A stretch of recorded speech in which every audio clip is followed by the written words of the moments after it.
안녕하세요. 오늘도 사연살롱을 찾아주셔서 감사합니다. 지방에 살고 있는 50대 아줌마예요. 제 나이에 할머니가 된 지인들도 여럿 있지만 아직까지 손주가 없으니 할머니라고 하긴 실례요. 얼굴과 목, 손등엔 주름과 검버섯이 좀 있지만 마음만은 20대 꽃다운 나이 그대로거든요. 하긴 제 20대는 꽃처럼 아름답지 않았어요. 오히려 처절함 그 자체였죠. 이 고비 넘기면 저 고비가 찾아오고 진짜 하루하루 살아가는 것 자체가 고역이더군요. 젊은 시절 힘들었던 거 생각하면 차라리 여유 있는 지금이 낫네요. 전 아들을 워낙 빨리 낳아서 아들이 벌써 30대가 됐고 결혼도 했었죠. 왜 과거형으로 말하냐면 제가 아들 부부를 이혼시켰거든요. 이렇게 말하니 제가 악독한 시모라도 돼 보이나요? 전혀 아니에요. 오히려 며느리가 악마 같은 년이었어요. 잠시나마 나와 가족으로 엮였다는 것 자체가 소름 끼칠 정도로 완전히 사기꾼 사이코였죠. 며느리가 빨리 손주를 갖길 바라는 마음이 커서 보약까지 해다 바치고 몸에 좋다는 거 요리 다 해줬어요. 제가 큰 해장국집을 운영하거든요. 우리 아들도 자기 와이프가 얼른 아이 낳기만을 바랬는데 며느리란 게 저와 우리 아들 뒤통수를 제대로 치더군요. 며느리는 현재 제대로 죗값을 치르는 중이에요. 공범과 함께 말이죠. 이제 제 인생에 비극은 없었으면 좋겠어요. 지금까지 경험한 비극을 드라마로 방영한다면 1년짜리 1일 연속극은 좋게 될 거예요. 어찌나 박복하던지. 참, 내가 치른 일이지만 믿기지 않을 때가 많아요. 얼마 전엔 제가 뇌동맥류로 인해 뇌혈관이 꽈리처럼 부풀어 오르는 바람에 큰 고생을 치르기도 했어요. 그나마 조금이라도 젊었을 때 터져서 망정이지 아니었으면 죽었을 수도 있고 아주 큰 후유증이 남았을 수도 있다고 하더군요. 남은 일생을 병상에 누워 지냈을 수도 있었던 거죠. 아, 생각만 해도 끔찍하네요. 여튼 그 일이 있고 나서 제일 우선순위는 다름 아닌 제 건강이에요. 그동안 그놈의 돈만 생각하며 먹을 거 안 먹고 입을 거 안 입고 허리띠 졸라매며 살았어요. 가진 고생 다 하면서 말이죠. 순댓국집이 워낙 잘 돼서 시내에 큰 건물까지 소유할 수 있었는데도 자린고비 성향은 여전했어요. 옷가게에서 옷걸이에 걸린 제대로 된 옷을 사본 적이 별로 없어요. 항상 덤핑 판매로 산더미처럼 쌓인 옷들, 어디 하자 있는 옷들이나 중고 옷들 중에서도 가장 싼 걸 골라서 샀어요. 겨울엔 스웨터까지 껴입고 수면 양말까지 다 신고 전기장판 하나에 의지하면서 잤어요. 누가 보면 내 집에 노숙자 한 명이 있는 줄 알았을 거예요. 그렇게 악착같이 모았으니 나름 큰 건물의 건물주가 될 수 있었겠죠. 물론 지방이라 건물값이 싸서 건물주가 될 수 있었지만요. 어쨌든 제가 죽다 살아나 보니 돈? 그거 아무것도 아니더군요. 일단 내 인생에 내가 있어야지 돈만 남기고 죽어버리면 다 무슨 소용이겠어요. 무엇보다 내가 건강한 게 최고더라고요. 그 일이 있은 후 겨울만 빼고 맨발 걷기도 열심히 하고 백화점은 못 가더라도 아울렛에 가서 벽에 걸린 옷 한 벌 쫙 빼입기도 해요. 가난은 몸이 기억한다고 여전히 계산할 때 손이 후덜덜 떨리긴 하지만요. 얼마 전엔 비타민 D 수치가 낮게 나와서 비타민 D 주사까지 맞았어요. 그 전에 자린고비였던 저로서는 상상도 못할 일이죠. 몇천 원 아까워서 병원도 안 가고 병을 키웠던 적이 한두 번이 아니었기 때문이에요. 참으로 어리석게 살았죠. 스스로 불행을 자초했던 것 같아요. 이제 남은 인생 철저히 저를 위해서 살려고요. 물론 내 소중한 아들도 챙기면서 말이죠. 그럼 영화, 소설, 막장 드라마 같던 제 인생에 대해서 여러분께 허심탄회하게 풀어내볼게요. 제 이야기를 듣다 보면 세상은 요지경 노래가 절로 떠오르실 거예요. 진짜 요지경 속이었던 제 삶을 경청해 주시면 감사하겠습니다. 전 저를 잊게 해준 내 아빠를 한 번도 본 적이 없어요. 혼자서 미용실을 운영하며 눈코 뜰 수 없이 바쁘게 살던 엄마의 입에서 간혹 아빠의 이야기를 들을 수는 있었지만 대체 어떤 분이었는지 감도 안 잡히더군요. 왜냐면 저희 엄마도 아빠에 대해서 그리 깊숙한 부분까진 알지 못했기 때문이죠. 네 아빠는 갑작스런 바람 같은 사람이었어. 어느 순간 우리 미용실에 찾아왔고 청춘 남녀가 정분이 나서 바로 임신이 돼버렸지. 엄마는 장녀로서 외가를 책임져야 한다는 생각에 밥 먹을 시간도 없을 정도로 늘 바빴기 때문에 내가 생리를 했는지 배가 나오는지조차 모르고 있었어. 임신 중기나 돼서 널 가진 사실을 알아차렸지 뭐니. 그때 네 아빠에게 이 사실을 알렸더니 그 다음부턴 연락 두절이더구나. 그렇게 바람과 함께 사라졌지 뭐냐. 참 매정하고 무심한 남자지. 얼굴이 완전 탤런트처럼 멋지길래 홀딱 빠져서 임신까지 했건만 연락 두절이라니. 어쨌든 덕분에 너무 예쁜 우리 딸 성자가 태어났으니 그까짓 아빠는 잊고 우리 둘이 행복하게 살자꾸나. 알았지? 그렇게 우리 엄마는 정말 긍정적이고 성실한 사람이었어요. 아빠가 어떻게 생겼는지 알 길이 없으니 제가 늘씬한 미인이었던 우리 엄마를 닮은 게 참 좋았죠. 엄마와는 정말 친구처럼 잘 지냈어요. 늘 바쁜 엄마를 위해 열심히 공부해서 우수한 성적표를 보여드리는 게 저의 낙이자 엄마의 낙이었어요. 중학교 3학년인 어느 날 중간고사를 마치고 만족스러운 성적표를 갖고 엄마의 좁디 좁은 미용실로 찾아갔어요. 엄마, 나 반에서 2등 했어요. 1등은 아니지만 그래도 선생님이 칭찬 많이 해주셨어요. 야, 우리 딸 2등을 했다고? 아이고야, 엄마가 뭐 해준 것도 없는데 2등이나 하고. 우리 딸 천재 아냐? 오늘 엄마가 미용실 일찍 문 닫고 시장에서 통닭 사갖고 갈게. 우리 둘이 파티하자꾸나.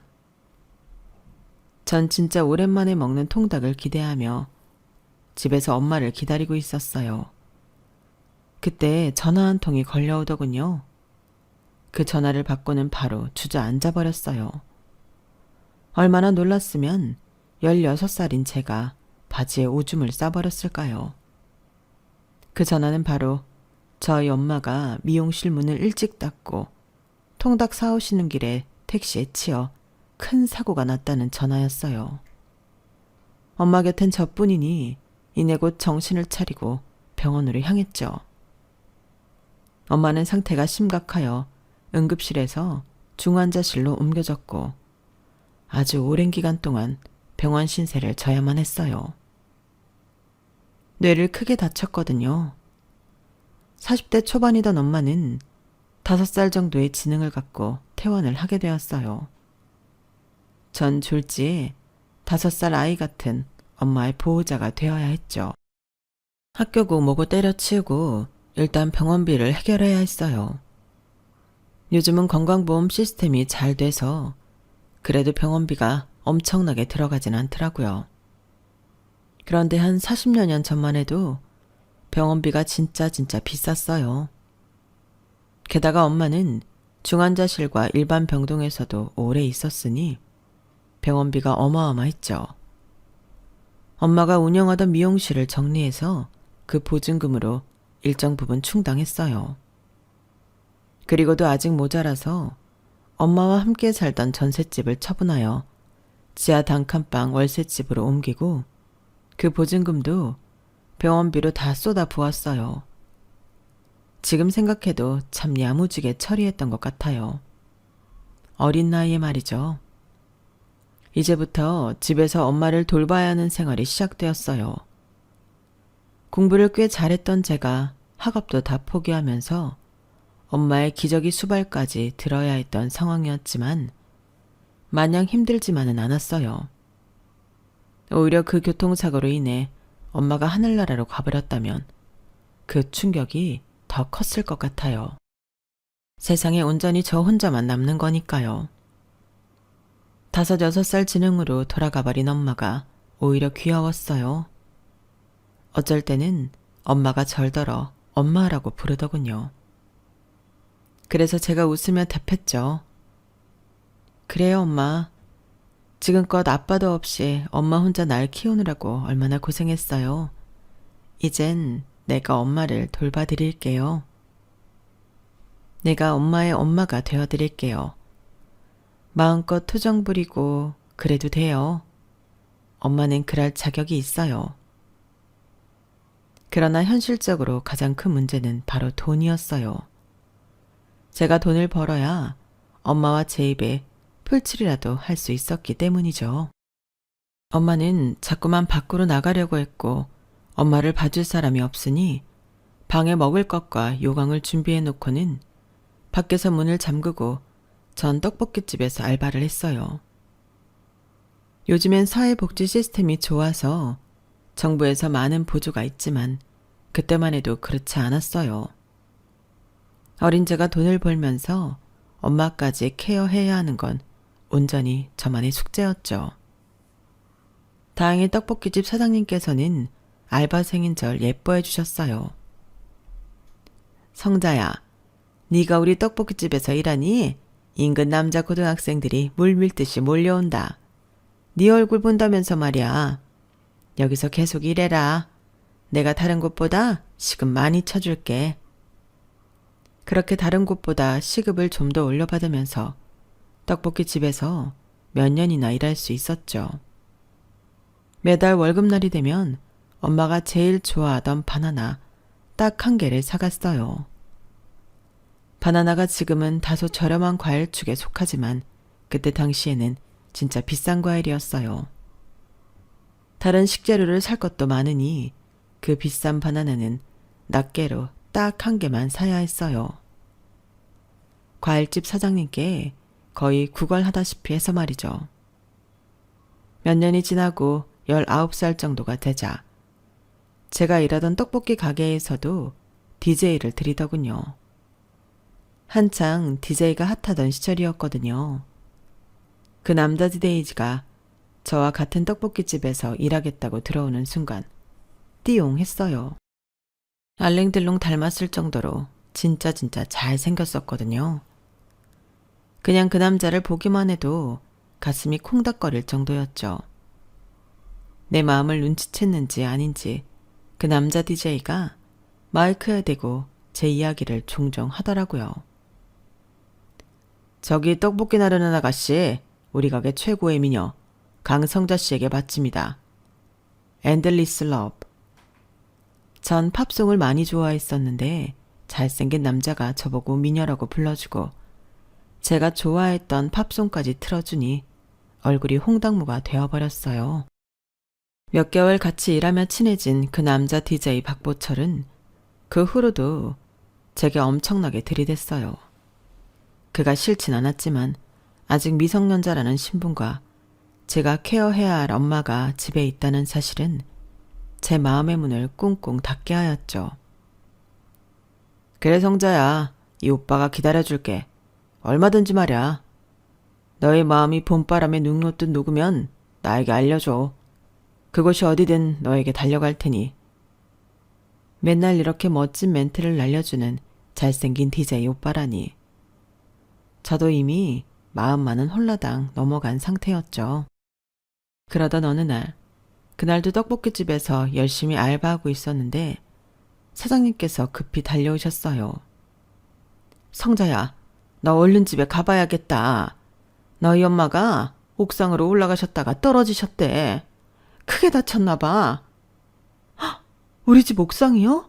그 건물이 7층짜리인데 어쩐대요? 엄마 안 돼.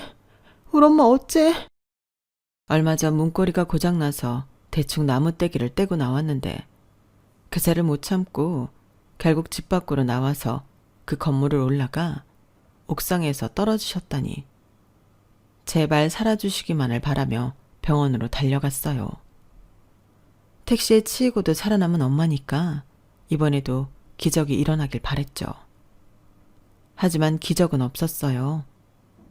머리부터 떨어진 엄마는 그대로 돌아가시고 말았어요. 하늘이 무너지고 땅이 꺼지는 듯한 슬픔이었어요. 이 세상에 혼자 남겨졌다고 생각하니 너무 무섭고 힘들었어요. 그러나 이번에도 정신을 차리고 딸로서 제 할 도리를 다 해야 했어요. 너무 불쌍한 우리 엄마를 위해서 장례식이라도 잘 치러드리자고 다짐했죠. 그때 짜잔 하고 나타나 준 게 바로 떡볶이집 DJ 보철 오빠였어요. 걱정 마 성자야. 내가 다 알아서 해줄게. 나도 부모님 한꺼번에 돌아가신 지 1, 2년밖에 안 돼서 장례 절차에 익숙해. 오빠가 다 알아서 할 테니 넌 좀 쉬어. 보철 오빠가 너무 고마웠어요. 그렇게 장례를 조금 수월하게 마치고 보철 오빠가 집에 데려다 주는 길에 제게 다시 한번 말하더군요. 성자야, 너나 나나 가족 없긴 마찬가지인 마당에 우리 같이 사는 게 어때? 너도 나 좋아하잖아. 나도 널 처음 보는 순간부터 좋아해왔어. 이제 20살 되기까지 몇 달 남지도 않았는데 그런 게 다 무슨 소용이야? 외로운 사람끼리 서로 의지하면서 잘 살아보자. 아이도 낳고 행복한 가정 꾸리면서 말이야.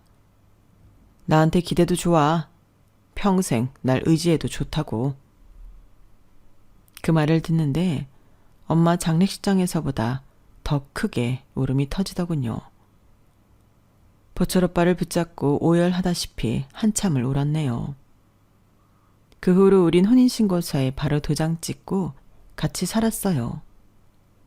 결혼식 없이 바로 부부가 되었고 아이도 바로 갖게 되었어요. 실가락지 하나 없이 결혼한 게 아쉽다며 남편은 임신 축하 선물로 제게 루비 반지 하나를 선물해줬어요. 비록 빨간색 루비는 가짜였지만 반지 본체는 14K라며 의기양양해 하더군요. 자, 성자야, 그 안에 봐라. 네가 좋아하는 영어로 SJ 써있는 거 봤지? 나 진짜 로맨틱한 남편 아니니? 고마워 여보. 우리 아이 낳아서 예쁘게 키우자.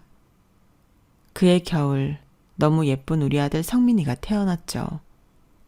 그러나 성민이는 선천적으로 몸이 아주 약하게 태어나서 제가 일을 하지 못하고 집에서 아이를 돌봐야 했어요. 그렇게 3년 정도가 지나고 남편은 더 이상 떡볶이집 DJ 일만으로 돈 버는데 한계가 있다고 하더군요. 그러면서 갑자기 폭탄 선언을 했어요. 성민 엄마, 나 해외건설 노동자 해볼래. 거기 나가면 한국서 일하는 것보다 돈 훨씬 많이 번대. 내가 돈 붙여줄 테니 성민이 키우면서 잘 살아봐. 몇 년 있다 올지는 모르겠어. 뭐요? 갑자기 해외로 나간다고요? 당신 건설 일 한 번도 해본 적 없잖아요. 할 수 있겠어요? 위험하진 않을까? 뭐 얼마나 위험하겠어? 다만 거기 가서 정착 비용도 있고 한동안은 돈을 못 붙여줄지도 모르니 일단 알아서 자급자족 하고 있어봐. 알았지? 남편은 결혼하고부터도 집에 돈을 많이 가져다 주진 않는 편이었어요. 아이 병원 다니고 하느라 돈이 좀 들어가서 제가 인형 눈깔 붙이기부터 재택으로 할 수 있는 일은 모조리 하면서 아이를 키웠어요. 다 돈을 많이 벌 수 있는 일이 아닌 단순 노동이었으니 잠을 줄여가며 일할 수밖에 없었어요. 남편이 생활비를 너무 조금 줬기 때문에 거기에 기댈 수만은 없었죠. 어쨌든 남편이 일하러 해외로 나간다 하니 3살박이 우리 아들 성민이와 함께 남편 배웅을 나가려 했어요. 그런데 남편은 한사코 거절하더군요. 괜히 나오지 마. 다 큰 어른이 비행기 못 타고 갈까봐 나오는 거야? 됐어. 그냥 성민이랑 집에 있어. 그런데 말이 겨우 트인 성민이가 나도를 연발하는 바람에 남편을 따라 공항 앞까지만 갔어요. 남편은 공항 문 앞에서 한사코 얼른 집에 가라며 떠밀더군요. 그렇게 남편과 빠이빠이를 하고 아들 손을 잡고 공항을 빠져나오는데 한창 공항 이용객들이 많을 때였는지 정말 많은 인파가 모여들더군요. 너무나 많은 사람들 속에서 남편을 떠나보낸 슬픔과 아쉬움의 눈물을 주르르 흘리며 아이를 데리고 나오는데 정말 한순간에 우리 아들이 제 손을 놓더니 어디론가 다다다 뛰어가 버리더군요. 사람은 많은데 가뜩이나 키가 작아 잘 보이지 않는 아이가 뛰어가 버리니 순식간에 아이의 행방을 놓쳐버리고 말았어요. 성민아, 어디로 간 거야? 우리 아들 대체 어디 있는 거야? 전 공항 경비원으로 보이는 사람을 붙잡고 오열하며 사정했어요. 선생님, 우리 아들이 없어졌어요. 3살밖에 아이가 없어졌어요. 이 공항 폐쇄해 주시면 안 될까요? 우리 아들 다른 데 못 가게 말이죠. 네? 그 경비원은 공항을 폐쇄해달라는 저의 요청에 어이없어 하면서도 아이를 찾아보겠다고 하더군요. 공항 관계자들이 나서서 방송도 하고 백방으로 뛰어다니며 찾아봤지만 우리 성민이는 보이지 않았어요. 비행기가 한 대 두 대 뜰 때마다 혹시 우리 성민이가 저 비행기에 타버린 건 아닐까 두려웠죠. 지나가는 관계자들을 마구 붙잡고 물었어요. 하지만 그들의 대답은 별 소득이 없었죠. 아주머니, 진정하세요. 비행기는 탑승객 신원 조회를 철저히 해서 태우니 아드님은 공항에 남아있을 거예요. 다시 사사시 뒤져보세요. 찾을 수 있을 거예요. 아무리 샅샅이 뒤지고 경찰까지 출동해서 찾아봤지만 우리 성민이를 찾을 수는 없었어요.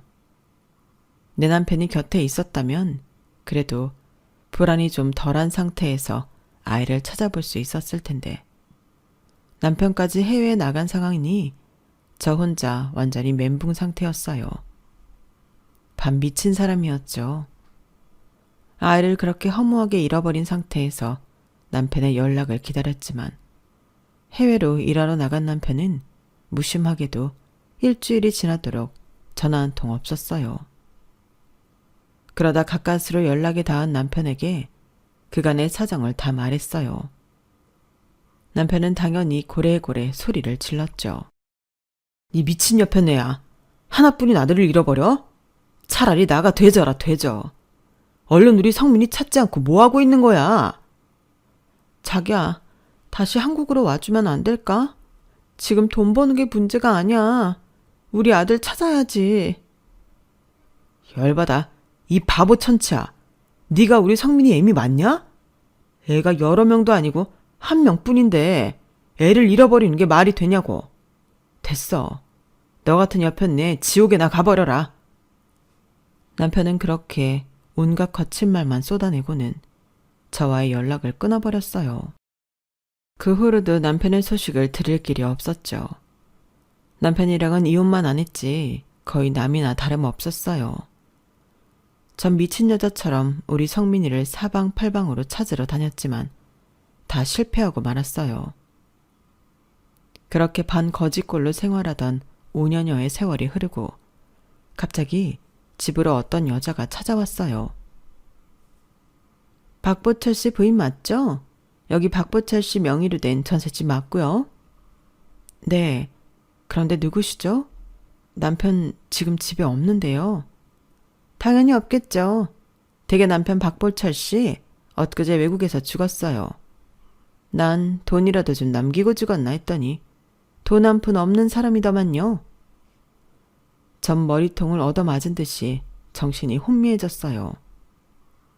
내 남편이 죽다니 무슨 말이에요?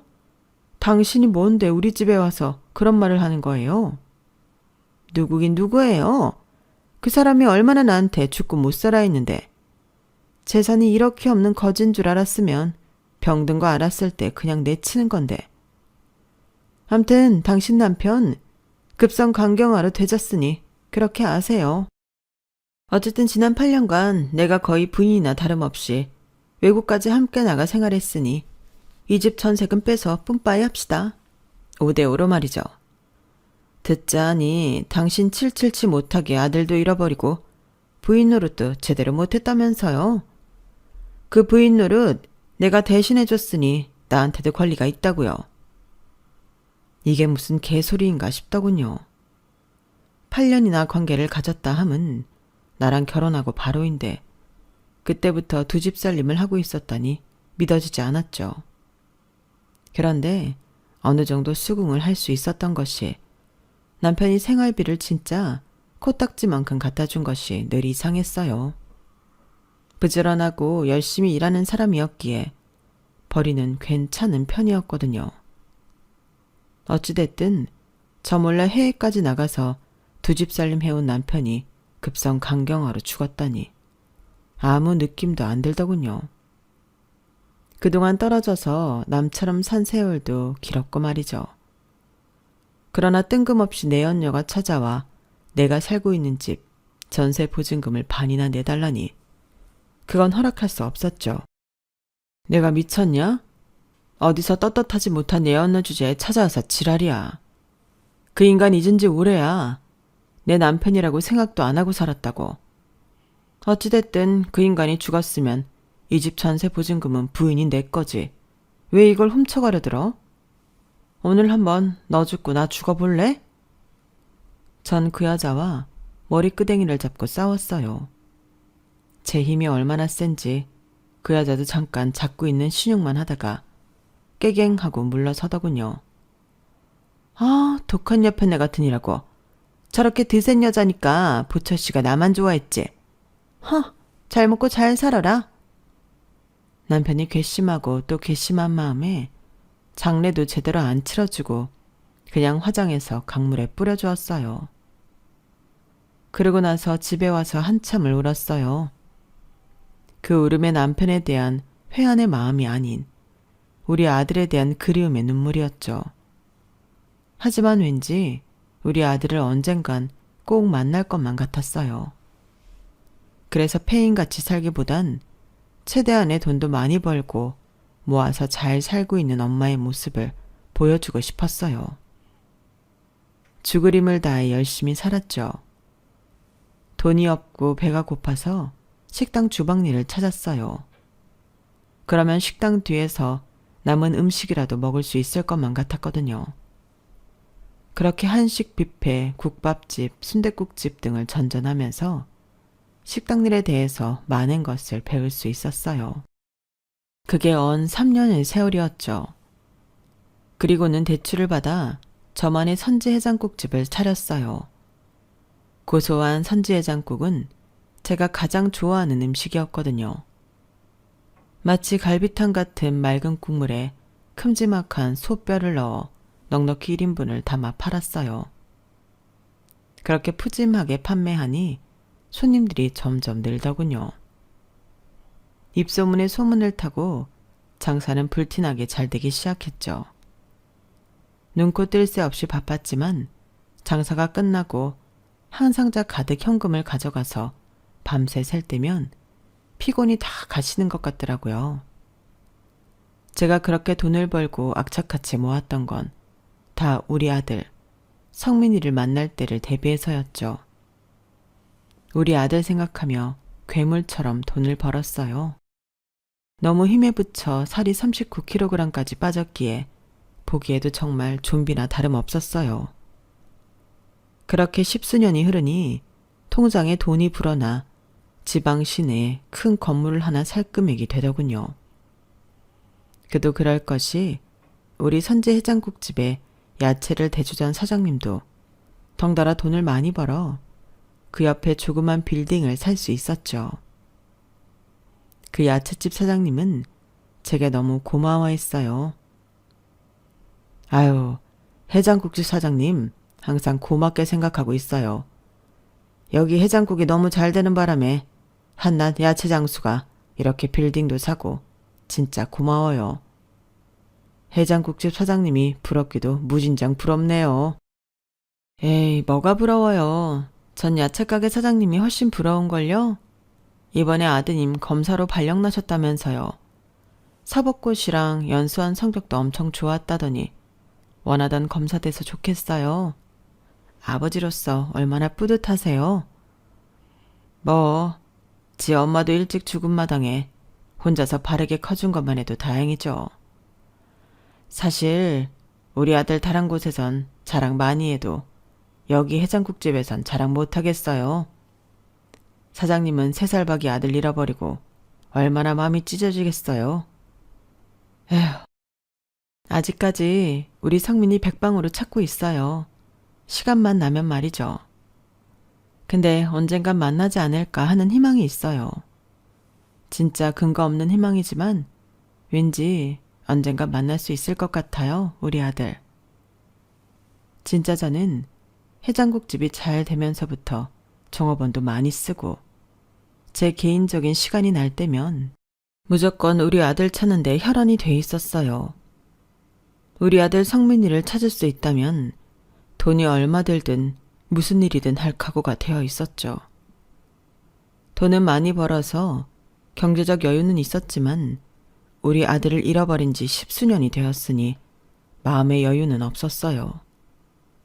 우리 식당이 잘 되니 TV에도 많이 나오고 다른 매체에 많이 나와서 전국에서 우리 집 비법을 배우고 싶다는 사람들이 몰려왔어요. 하루에 몇 팀이 왔다 갈 정도였죠. 하지만 다 거절했어요. 제 속이 좁은 건지 우리 식당 비밀을 알려주고 싶은 생각도 분점을 낼 생각도 없었거든요. 그러던 어느 날 식당 셔터문을 내리는데 어떤 젊은 청년이 찾아왔어요. 그 청년의 한국말이 엄청 어눌하더군요. 안녕하세요, 사장님. 제가 어려서부터 미국 살아서 한국말이 좀 어렵습니다. 이해해 주세요. 해장국집을 운영해보고 싶어요. 한국에 정착하고 싶거든요. 돈은 조금 있어요. 제가 돈을 주고라도 이곳 비법을 배우고 싶은데 가능할까요? 아유, 우리 집 비법일 것도 별로 없어요. 미국에서 여기까지 오셨어요? 한국말 잘하시네요. 추우니까 일단 가게 안으로 들어오세요. 저는 셔터 문을 닫으려다가 다시 열고 가게 불을 켜고 그 청년에게 따뜻한 숭늉을 대접했어요. 미국에서 이곳까지 왔다니 그 정성이 고마워서 말이죠. 쓰고 있던 야구 모자를 벗고 난 그 청년의 얼굴을 물끄러미 보는데 뭔가 좀 이상했어요. 어디선가 본 듯한 낯익은 인상이었죠. 혹시 탤런트 같은 거 하셨어요? TV에 나온 적 있나요? 어디서 본 듯한 얼굴이어서요. 그런데 그 청년도 절 뚫어지게 쳐다보더군요. 아니요. 어릴 때 엄마 잃어버리고 고아원에 잠깐 있다가 미국으로 입양됐다네요. 저도 하도 어릴 때라 잘 몰라요. 근데 엄마를 찾으러 한국에 오긴 했어요. 양부모님 다 돌아가시고 저한텐 한국의 고국이라 여기고 살았어요. 한국말 잊지 않으려 친구들도 죄다 한국 사람이었고요. 근데 저도 사장님이 참 익숙하네요. 웃는데 누군가의 얼굴이 잠깐 스쳐 지나가더군요. 바로 우리 전 남편의 너털 웃음 짓던 얼굴과 똑같았죠. 순간 완전히 머리끝에서 발끝까지 전율이 흘렀어요. 엄마를 잃어버렸다고요? 어디서요? 어디서 잃어버렸는지 기억나요? 혹시 나이가 몇 살이에요? 너무 내 남편과 똑같이 생겨서 정말 미안한데 검사 하나 해보면 안 될까요? 나한테 너무 중요한 문제예요. 정말 다급한 문제라서 협조 좀 해주세요. 그 청년은 흥분해서 마구 눈물을 흘리는 절 놀라서 쳐다보더군요. 청년은 무조건 알았다며 다 해드리겠다며 연신 고개를 끄덕였어요. 바로 다음 날이 밝자마자 우리는 DNA 검사를 마쳤고 초조하게 결과를 기다렸어요. 검사 결과 그 청년은 제가 그토록 찾던 우리 아들 성민이가 맞았죠. 엄마, 내가 한국을 잊지 않아서 다행이에요. 신에게 감사해요. 신이 우리를 다시 만나게 해준 거예요. 성민아, 엄마를 찾아줘서 정말 고마워. 그리고 미안해. 내가 너를 찾았어야 했는데 내 노력이 부족했나 봐. 널 잃어버려서 미안해. 널 혼자 두어서 정말 죽을 죄를 졌어. 이제부터 엄마가 그동안 못다한 거 다 해줄게. 너무 사랑해 내 아들. 다시 잃지 않을 거야. 제가 살던 집에 성민이와 함께 살게 되었어요. 그동안 돈만 쫓으며 외롭고 처절하게 혼자 사투를 벌이다가 우리 아들이 내 곁에 돌아오니 세상이 따뜻하게만 보이더군요. 지옥 같던 하루하루가 행복으로 가득 찼죠. 성민이는 우리 가게의 비법을 배워 식당을 물려받고 싶어 했어요. 하지만 저의 짧은 가방끈에 한이 맺힌 터라 우리 아들만큼은 펜대 굴리며 화이트 컬러로 편하게 살게 하고 싶었죠. 성민아, 너 영어도 잘하고 미국에서 엔지니어 하고 있었다며. 한국에서 외국계 기업에 취업해서 경력 살리는 게 어떻겠니? 엄마가 최대한 밀어줄게. 취업 후엔 얼른 결혼도 하고 말야. 엄마가 그동안 모아놓은 돈으로 집 한 채 해줄게. 어차피 이 건물도 다 네 거다. 다 넣어주려고 이 재산 모은 거니까 말야. 착한 내 아들은 제 말대로 외국계 기업 해외 마케팅팀에 취업했어요. 엔지니어라 기계를 잘 알고 있었기에 해외 출장을 이곳저곳 다니며 마케팅을 펼쳐나갔죠.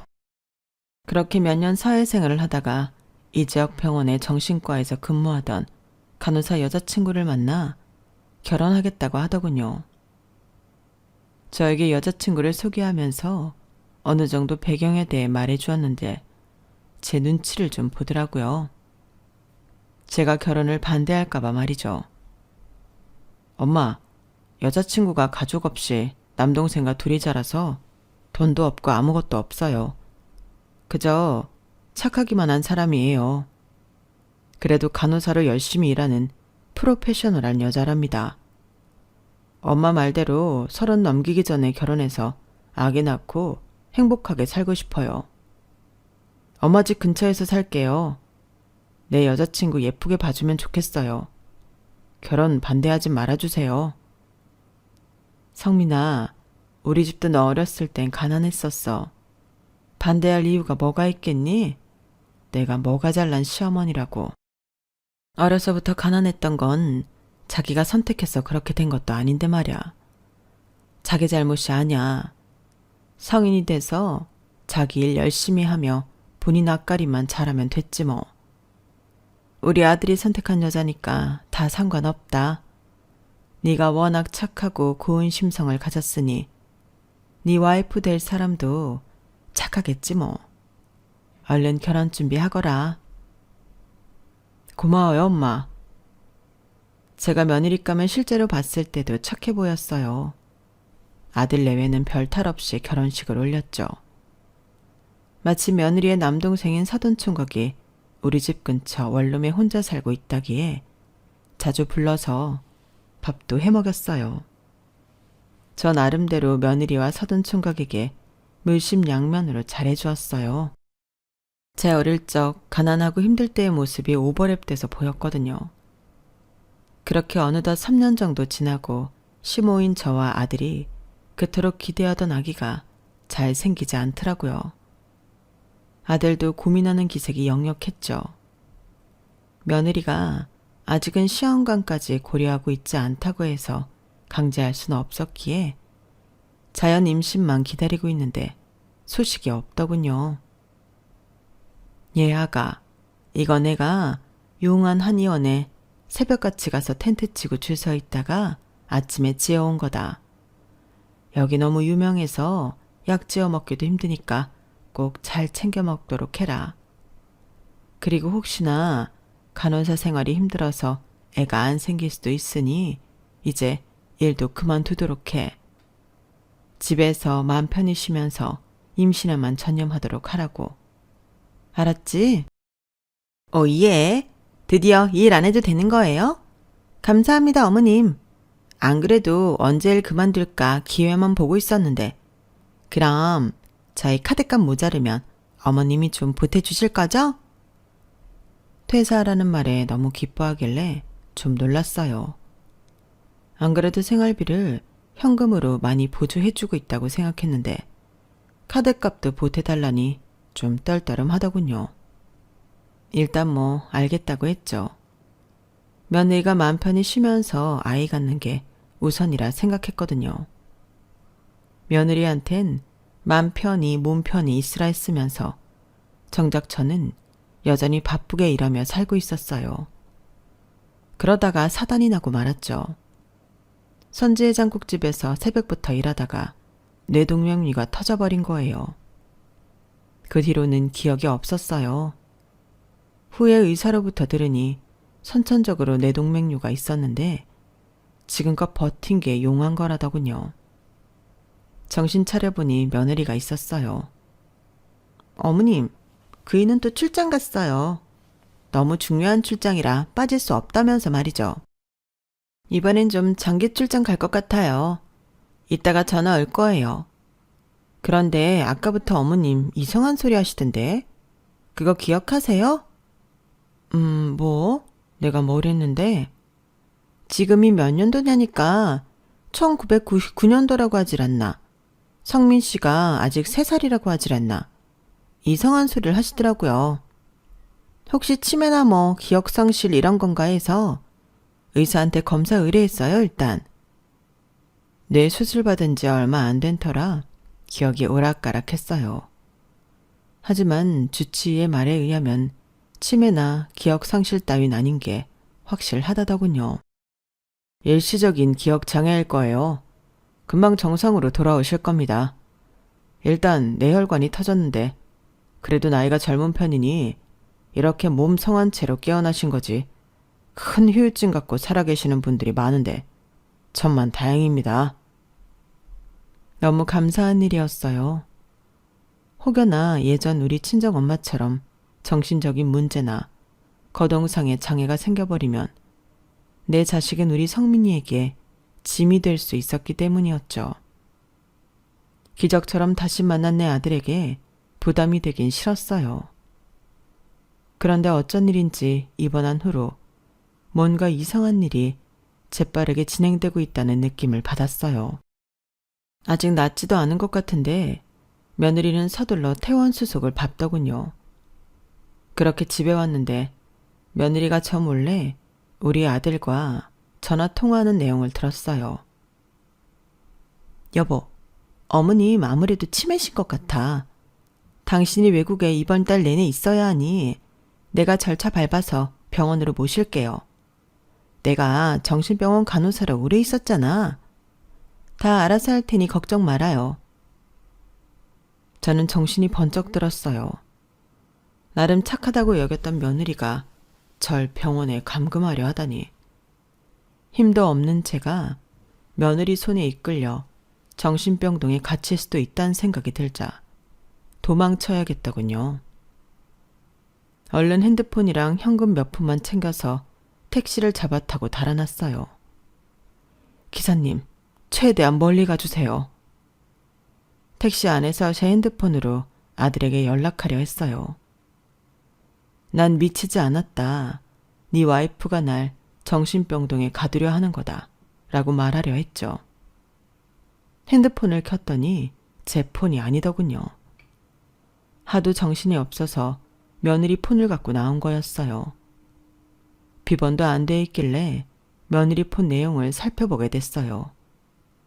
그 내용은 가히 충격적이었죠. 어떤 외간 남자와 사랑의 말을 속삭이면서도 치밀하게 사기칠 계획을 짜더군요. 그 인간의 카톡 프로필 사진을 보는 순간 더 큰 충격을 받았죠. 저에게 남동생이라고 소개했던 사돈총각이었어요. 어쩐지 남매 간에 닮은 구석이 없더라니 내연관계였나 보더군요. 그들 간의 톡을 보니 깜빵을 가고도 남을 내용이었죠. 자기야, 자기도 이미 돈 싹 다 걷어놨지? 나도 주변 사람들에게 사기쳐서 돈 다 걷어놨고 남편이랑 시모가 빠른 시일 내에 갚아줄 거라 안심시켜놨어. 이 돈 갖고 얼른 우리 따뜻한 동남아로 튀어서 떵떵거리며 살자. 나 지금 남편과 사이에서 애 안 낳으려고 무진장했었어. 시모가 해준 보약 다 버리고 피임약도 먹으면서 말야. 난 자기 애를 낳고 싶어. 내가 사랑하는 사람은 오직 자기뿐이니까. 그럼 이따 만나. 시모 정신병원에 두고 자기 원룸으로 갈게. 전 택시기사한테 말했어요. 기사님, 여기서 최대한 가까운 경찰서로 가주세요.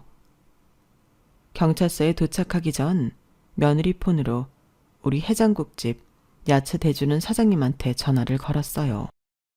워낙 오래 거래하던 분이라 전화번호가 기억나더군요. 그 사장님 아들이 검사라고 했으니 제게 도움을 줄 수 있을 것 같았거든요. 자초지종을 설명하고 제발 도움을 달라며 간청했어요.